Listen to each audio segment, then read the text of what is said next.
4 intervenants. Patrice Martin-Lalande. Merci, Monsieur le Président. Monsieur le Ministre, j'avais déposé des amendements sur ce thème dans la LMA.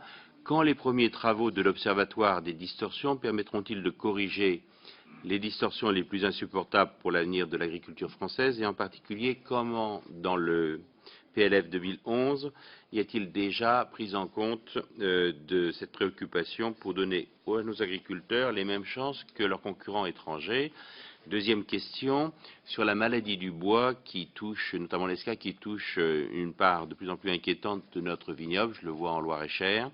Après la suppression en 2001 de l'autorisation d'utiliser certains produits à base d'arsenic de sodium, il y a eu un trou, si je puis dire, qui n'est toujours pas comblé, les viticulteurs n'ayant pas de solution de remplacement pour éviter certaines maladies. Il a été mis 1,5 million d'euros dans un budget de recherche. Je crois que c'est un premier pas tout à fait important. Malheureusement, vous le savez, il y a une course contre la montre entre les résultats de cette recherche qui ne sont toujours pas là et la dégradation lourde de la viticulture.